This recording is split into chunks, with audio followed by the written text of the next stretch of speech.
साल 2025 एक ऐसा साल जिसने रिश्तों, भरोसे और प्यार तीनों को कटघरे में खड़ा कर दिया। आज हम आपको सुनाने जा रहे हैं 2025 की कातिल हसीनाओं की वो डरावनी दास्तां जिसने पूरे देश को झकझोर कर रख दिया। नमस्कार, आप देख रहे हैं डेली 24 भारत और मैं हूं आपके साथ अनीता शर्मा। अपराध की दुनिया में हमने अक्सर ये सुना है कि कातिल कोई अजनबी होता है, लेकिन साल 2025 में हमें एक डरावना सच दिखाया है। और ये वो साल था जब सबसे बड़ा अपराध घर के अंदर हुआ। जहां भरोसा था वहीं धोखा था, जहां प्यार होना चाहिए था वहीं मौत की साजिश रची गई। आज क्राइम स्पेशल में हम बात कर रहे हैं 2025 की कातिल हसीनाओं की। वो महिलाएं जिनके चेहरे पर मुस्कान थी लेकिन दिल में थी बेरहमी। ये कहानी सिर्फ हत्या की नहीं, ये कहानियां हैं रिश्तों के कत्ल की।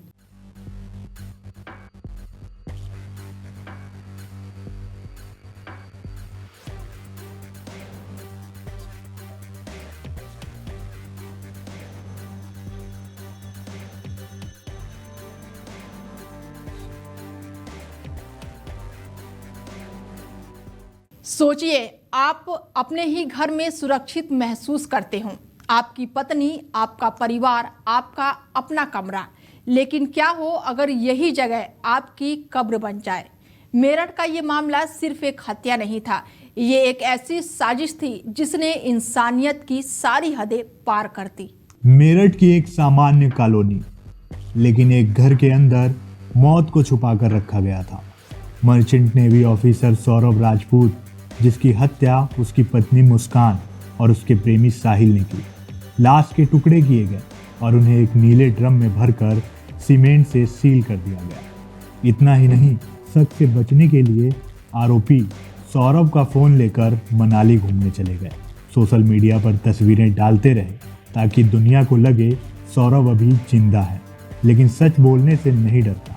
6 साल की बेटी बार बार कहती रही, पापा ड्रम में है। आखिरकार पत्नी की मां की शिकायत ने पुलिस को उस ड्रम तक पहुंचा दिया और फिर सामने आया एक ऐसा मंजर जिसे कोई भूल नहीं पाया। नगर में एक मर्डर की सूचना मिली थी। सूचना के आधार पर पुलिस जब मौके पर पहुंचकर जांच पड़ताल एवं पूछताछ की गई तो पाया गया कि एक सौरभ राजपूत नाम के व्यक्ति हैं जो कि मर्चेंट नेवी में कार्यरत थे। ये 4 तारीख को अपने घर आए थे और तब से ही ये देखे नहीं गए थे। शक के आधार पर इनकी पत्नी मुस्कान और मुस्कान का एक प्रेमी है साहिल, उसे पूछताछ के लिए पुलिस ने बुलाया था। और पूछताछ के दौरान इन्होंने अपना जुर्म को बुलाया। इन्होंने बताया कि 4 तारीख को साहिल ने ये और मुस्कान के साथ मिलकर जो सौरभ हैं उनके चाकू से मार कर हत्या कर दी थी। हत्या करने के बाद उन्होंने शव के टुकड़े कर एक ड्रम में डालकर उसे सीमेंट से भर दिया था। पुलिस द्वारा जो शव है उसको रिकवर कर लिया गया है। उस शव को पोस्टमार्टम के लिए मोर्चरी भिजवाया गया है और इसमें जो दोनों ही ये हैं साहिल और मुस्कान, इन दोनों को हिरासत में ले लिया गया, गिरफ्तार कर लिया गया है। परिजनों की तहरीर के आधार पर सुसंगत धाराओं में मुकदमा पंजीकृत कर लिया गया है। अब इन दोनों को ही माननीय न्यायालय के सामने पेश कर आवश्यक विधिक कार्रवाई की जा रही है। शादी, जिसे जिंदगी की सबसे खूबसूरत शुरुआत कहा जाता है, लेकिन क्या हो अगर वही शादी मौत की तारीख बन जाए। इंदौर का ये केस हमें यही सिखाता है कि हर सिंदूर सुरक्षा की गारंटी नहीं देता है। राजा रघुवंशी शादी के बाद नई जिंदगी के सपने देख रहा था, लेकिन उसकी पत्नी सोनम इस रिश्ते को निभाने नहीं, इसे खत्म करने आई थी। शादी के सिर्फ 12 दिन बाद मेघालय के खूबसूरत झरनों के पास 3 भाड़े के हत्यारों ने राजा पर हमला किया। लाश को खाई में फेंक दिया गया और इसे एक हादसे की तरफ पेश किया गया। लेकिन कॉल रिकॉर्ड्स, यात्रा की योजना और प्रेमी से जुड़े सबूतों ने इस हनीमून को मौत की साजिश साबित कर दिया। आज प्रातःकाल एक सूचना प्राप्त हुई थी थाना नंदगंज पर। मध्य प्रदेश पुलिस के द्वारा सूचना दी गई थी कि एक सोनम नाम की महिला है, वो काशी ढाबा जो कि वाराणसी गोरखपुर हाईवे पे थाना नंदगंज क्षेत्र में स्थित है, वहाँ पर वो है। तो तत्काल उस सूचना का संज्ञान लेते हुए एसओ नंदगंज फोर्स के साथ वहाँ मौके पर पहुंचे और वहाँ पर सोनम नाम की एक महिला वहाँ पे मिली, जिसको फौरन वहाँ से रिकवर करके डिस्ट्रिक्ट हॉस्पिटल ले जाया गया। वहाँ पर प्रारंभिक उपचार कराया गया और फिर उपचार के बाद उनको वन स्टॉप सेंटर में ले जाया गया है। इस समय वो वर्तमान में वन स्टॉप सेंटर में है। इसमें कुछ जानकारियाँ प्राप्त हुई हैं और मेघालय पुलिस और मध्य प्रदेश पुलिस के लगातार हम लोग संपर्क में हैं। बहुत ही जल्दी उनकी टीम यहाँ पर आएगी और जो सोनम है अग्रिम विधिक कार्रवाई उनके द्वारा इस प्रकरण में की जाएगी। परिवार से उनकी बात हुई सर? परिवार को ही सोनम ने जो जानकारी मिली थी, परिवार को ही आज सोनम ने रात में ढाबे से फोन किया था और उनके परिवार ने फिर सूचना दी मध्य प्रदेश पुलिस को। मध्य प्रदेश पुलिस ने हमें सूचना दी, जिस पर त्वरित कार्रवाई करते हुए ये कार्य हम लोगों ने इनको वहां से रिकवर करके और इसमें वन स्टॉप सेंटर में। सर, खबरों में अक्सर सुना जा रहा है कि सोनम को गिरफ्तार किया गया, बरामद किया गया सर? देखिए, जो भी विधिक कार्रवाई है वो कंसर्न पुलिस करेगी। जैसा कि पता चला है कि मेघालय में एक घटना हुई है, उसके संबंध में इनकी सोनम की तलाश थी, तो अग्रिम विधिक कार्रवाई तो उनके द्वारा की जाएगी। हमारे द्वारा केवल मध्य प्रदेश पुलिस की सूचना पर एक महिला को वहां से, सोनम को रिकवर किया गया है और इस समय वर्तमान में वन स्टॉप सेंटर में। सर, उसके साथ और कोई गिरफ्तार हुई क्यों हुई? नहीं, सोनम वहां पर अकेली ही थी और अकेले ही उसको हिरासत में लिया। सर, कहाँ जा रही थी, कुछ पता चला? अभी कुछ भी जानकारी नहीं है, क्योंकि जो भी विधिक कार्रवाई है वो जो मेघालय पुलिस है उसके द्वारा ही की जाएगी। स्वास्थ्य कैसा है सर उसका? स्वास्थ्य अभी ठीक है और अभी वो शी इज फाइन और अभी वन स्टॉप सेंटर। क्या सर लग रहा है कि हत्या इसी ने किया है या? ये सब मैंने आपको बताया कि ये सब मेघालय पुलिस का कार्य है, वो अपना जो भी है लीगल एक्शन, लीगल कार्रवाई उनके द्वारा। सर, ये कैसे पहुंची यहाँ तक? अभी ये सब कोई भी जानकारी नहीं, क्योंकि अभी स्टेबल करके जो भी पूछताछ है वो हम लोग भी पूछेंगे और प्रॉपर पूछताछ तो ऑब्वियसली मेघालय। तो जिस ढाबे से जहाँ से बरामद हुई उनसे पूछताछ हुई होगी, वो तो कुछ बताया होगा क्या? उनके द्वारा भी सूचना दी गई थी कि इस तरह से एक महिला यहाँ पर है, तो उस पर अभी हम लोग काम कर रहे हैं और जो भी मेघालय पुलिस होगी या मध्य प्रदेश पुलिस होगी, उनको जो भी सहयोग होगा वो हमारे द्वारा प्रदान किया जाएगा। रात का 1 बजे का बात है, दुकान पे वो आई थी और रोते टाइम बोल रही थी कि भैया कॉल करना है घर पे। उसके बाद हम अपना मोबाइल लिए, वो अपने घर पे कॉल किए। उसके बाद हम बोले आप वहाँ पर जाके बैठ जाइए, पुलिस को कॉल किए, पुलिस आई। उसके बाद वो पुलिस लेके गई है, इतना ही बात है। और ये केस मध्य प्रदेश का जो सोनम और राजा रघुवंशी का वो वाला अपहरण का। अच्छा, तो ये अकेले थे कि और लोग भी थे साथ? अकेले थी। ये कहाँ से आ रही थी और किधर जाने के लिए कह रही थी? यहाँ तो इधर से रही थी, कहाँ जाने के लिए इसका हमको नहीं पता है। ये सब नहीं बताई, सिर्फ आपसे नंबर मांग के? नंबर नहीं, मोबाइल मांगी थी। मोबाइल मांगी, फिर नंबर उड़ा दिया गया कि नंबर है? उनके फैमिली का नंबर है। 5 बजे फोन आया मेरे पास सोनम का, भैया का, माने गोविंद से। 5 बजे फोन आया, फोन मैंने उठाया, मेरे को पता लगा कि कोई ढाबा है वहाँ पे रोड पे, ढाबे वाले से उसने फ़ोन लेके सोनम ने और गोविंद से बात की। गोविंद ने फिर यहाँ मेरे पास में उधर के एक भैया रहते हैं सोनू करके, उनने वहाँ थाने पे फ़ोन लगवाया उनके जीजा से। तो वहाँ जाके नहीं, थाने की पुलिस वहाँ ढाबे से सोनम को वहाँ थाने पे लेके आई है। अभी इस वक्त वो थाने पे है, ठीक है ना। उन पर भी कई सारे संगीन आरोप लग रहे हैं, क्या कहेंगे, किस तरीके के आरोप हैं? वो बिल्कुल आरोप 100% गलत आरोप लग रहे हैं। जो आरोप जो लगा रहे हैं वो गलत लगा रहे हैं, क्योंकि वहाँ की जो पुलिस है वो बिकी हुई है, गुंडे मोबाइल के साथ में वो पुलिस चल रही है। पूरा थाना माने ये समझिए सस्पेंड होकर जेल में जाएगा अगर वहाँ सही ढंग से काम हुआ तो, ठीक है ना। और अमित शाह जी से ये हाथ जोड़ के निवेदन है कि वहाँ CBI भेजो, और CBI भेजो तो वो जो एक्टिवा है, एक्टिवा में जो बच्चन का सामान रखा था वो सामान बॉडी के पास में कैसे पूछा, किस तरीके से पहुंचा वहाँ पर, ये वहाँ की पुलिस से पूछना चाहिए। तो सर, सोनम से किसी तरह की बात हुई है, किस तरीके से वो वहाँ पर पहुंची है, किन परिस्थितियों में पहुंची है, ये किनके तो साथ पहुंची है? सोनम बच्ची बता सकती है कि किस हालत में वहाँ पहुंची हुई है, किसके द्वारा वो ढाबे पे पहुंची, ठीक है ना। ये तो बच्ची बता सकती है किस आधार से, किस कैसे वहाँ पहुंची हुई है वो, ये मैं यहाँ से बैठ के नहीं बता सकता हूँ। अच्छा, क्या ज्वेलरी वगैरह क्या केस लेके था उनके पास? करीब 70,000 रुपये दोनों बच्चन के पास थे, ठीक है ना। राजा के पास चेन थी, 2 अंगूठी थी, सोनम के पास गले में जो चेन, सब मीडिया वालों को भी दिख रही है, पुलिस वालों को भी दिख रही है, चेन है, लॉकेट है उसके अंदर, ठीक है ना। ब्रेसलेट था, 2 अंगूठी थी, पाँव में पाजाब है, सभी।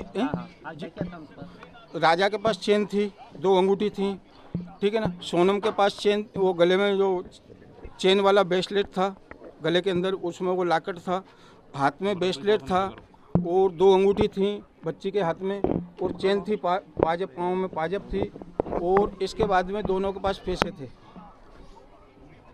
अब पैसे कितने थे वो बच्ची बता सकती है। सर, तो आप ये पूरा आरोप लगा रहे हैं कि जो मेघालय पुलिस है वो इसमें इन्वॉल्व है और उन्होंने पूरा आरोप सोनम पे लगा दिया है। वो पुलिस पूरी की पूरी उसमें, इस मामले में पुलिस का पूरा 100% हाथ है। हो सकता है पुलिस वाले ने ये कांड करके नहीं उसको बच्चे को वहाँ फेंक दिया हो। सर, अभी भी आप सीबीआई जांच की मांग करेंगे? बिल्कुल 100%। क्योंकि इतने दिनों से लगातार जो आप लोग सीबीआई की मांग कर रहे थे, लेकिन अब जब मेघालय के डीजीपी ऑफिशियल्स ने वहाँ के उस पर सोनम पे आरोप लगा दिया है, मध्य प्रदेश के कुछ लोग भी उसमें पाए गए हैं, तो अब क्या आपका कहना है इस पर? देखो, कल तक तो कोई मेरे को ऐसा सुराग नहीं मिला था कि मध्य प्रदेश के हैं, कहाँ के नहीं है और मध्य प्रदेश के लोग वहाँ कैसे पहुँचे कैसे नहीं पहुँचे। ये तो पुलिस के काम है ना पूछना कि भाई वो लोग किस तरीके से वहाँ पहुँचे, कैसे पहुँचे, वो क्यों उनने मर्डर किया। ये तो पुलिस का काम है ना उनसे पूछने का। मेरा काम थोड़ी है कि मैं पूछ सकता हूँ। सर, सोनम कैसे भागी, आपको उसका कुछ पता है? नहीं, ये पता नहीं किया सबसे पहले? सर, सबसे पहले उसने उसके भाई को फ़ोन किया। आपकी बात हुई? सोनम से अभी मेरी बात नहीं हुई। बेटे ने क्या बताया आपके? बेटे ने यही बोला कि वो ढाबे पे है और मैं वहाँ पुलिस भेज रहा हूँ। आप अभी जाएंगे वहाँ पर? आपकी कोई योजना सोनम के पास? सोनम के पास भेज दिया है मैंने। सोनम के मामा गए हैं और सोनम के मासी का लड़का गया हुआ, उसका भाई। रिश्ता जो हुआ था उसका, उससे क्या वो खुश थी? बिल्कुल 100% खुश थी। जब तो संबंध करा अपन लोगों ने, कोई दबाव नहीं था। दबाव के कारण कोई शादी होती है कि दबाव से? भाई दोनों धनी रजी होंगे, दोनों परिवार के रजी थे, जब तो शादी करी ना। शादी के बाद में कोई ऐसा लगा आपको? नहीं, ऐसा कुछ नहीं लगा। शादी के बाद में, अगर शादी के बाद में ऐसा कुछ लगता तो माँ बाप को पहले इस चीज़ का पता चलता है ना, इस चीज़ का माँ बाप को पता है और रजी मर्जी से वो लोग घूमने के लिए गए थे। अगर ऐसा कुछ होता तो वो घूमने भी क्यों जाते। अब क्या मांग करते हैं आप? मांग में सीबीआई की कर रहा हूँ और करता रहूँगा जब तक सीबीआई वहाँ नहीं पहुँचेगी और वहाँ पुलिस से और उन लोगों से खाना तलाशी नहीं होगी, होटल वाले से, जब तक ये चीज़ का कोई प्रूफ नहीं आएगा। कुछ लोग शादी को रिश्ता मानते हैं और कुछ लोग उसे हथियार बना लेते हैं। ईरान की ये कहानी सिर्फ एक औरत की नहीं, बल्कि उस सिस्टम की भी है जिसने उसे सालों तक नहीं पहचाना। 56 साल की कुलसुम अकबरी, दिखने में साधारण, लेकिन पिछले 22 सालों में वो कम से कम 11 बुजुर्ग पतियों की हत्या कर चुकी थी। वो अमीर और अकेले बुजुर्गों से शादी करती, दवाइयों में जहर मिलाती और अगर मौत देर से आए तो तौलियों से दम घोट देती। 82 साल के पति के मौत के बाद जब जांच हुई तो कुलसुम ने कबूल किया, मुझे खुद नहीं पता मैंने 13 मारे या 15। ईर्षा जब हद से गुजर जाए तो रिश्ते नहीं देखती, उम्र नहीं देखती और मासूमियत भी नहीं देखती। बच्चों के लिए सबसे सुरक्षित लोग होते हैं उनके अपने चाची, मौसी, बुआ, जिनकी गोद सुरक्षा की सबसे बड़ी पहचान होती है। लेकिन क्या हो अगर वही गोद मौत की जगह बन जाए? पानीपत का ये मामला सिर्फ हत्या ही नहीं, ये मासूमियत के साथ की गई सबसे बड़ी बेईमानी है। हरियाणा के पानीपत में पूनम ने अपने ही 6 साल की भतीजी विधि को पानी में डुबोकर मार डाला। गिरफ्तारी के बाद उसने कबूल किया अब तक 4 बच्चियों की हत्या, 3 भतीजियां और अपना खुद का बेटा, वजह सिर्फ एक, कोई लड़की उससे ज़्यादा खूबसूरत न दिखे।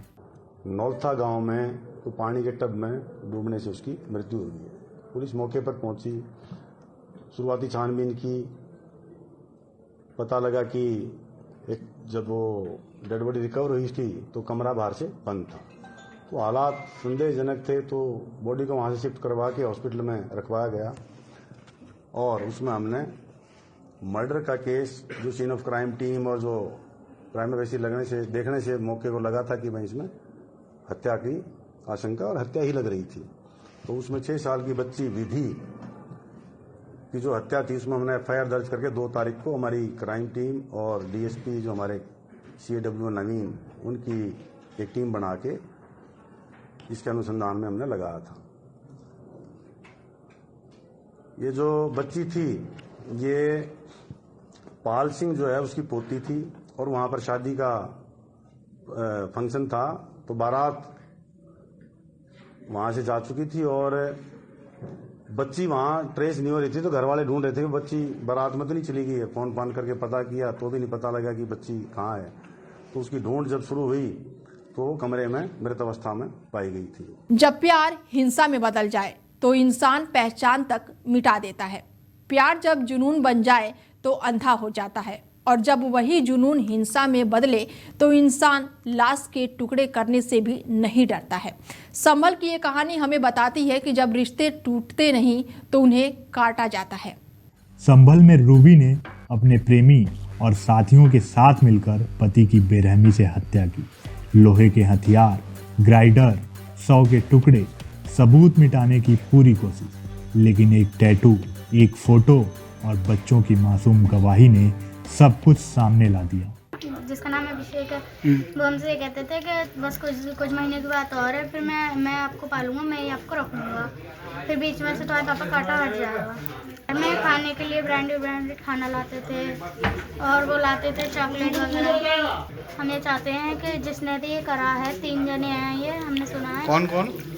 अभिषेक और गौरव और रूबी। रूबी कौन है आपकी? जी हाँ, मम्मी है। मैं ये चाहती हूँ जिसने भी मेरे पापा के साथ करा है उसे फांसी होनी चाहिए। गहनता से जांच करने पे पता चला कि राहुल की पत्नी जो रूबी है, उसी ने ही राहुल की हत्या की थी और उसने अपने बॉयफ्रेंड जिसका नाम गौरव है उसके साथ मिलके, जिनको उसने मृतक ने रंगे हाथों पकड़ लिया था अवैध संबंध बनाते हुए, उसके बाद में इन लोगों ने उसको अपने रास्ते से हटाने की ठानी थी। इन्होंने हथौड़ों से और लोहे के अन्य औजारों से वार करके उस व्यक्ति को मारा था। उसके बाद में ग्लैंडर लाके उस व्यक्ति को हड्डियां वगैरह वो काटा था। एक पार्ट को है उन्होंने नाले में फेंक दिया था और बाकी को उन्होंने राजघाट में जाके वहाँ पे प्रवाहित किया। 2025 की ये कहानी हमें डराने के लिए नहीं है, ये हमें सतर्क करने के लिए है, क्योंकि सबसे खतरनाक अपराधी वो नहीं होता जो अंधेरे में मिलते हैं, बल्कि वो होते हैं जो दिन की रोशनी में हमारे साथ रहते हैं।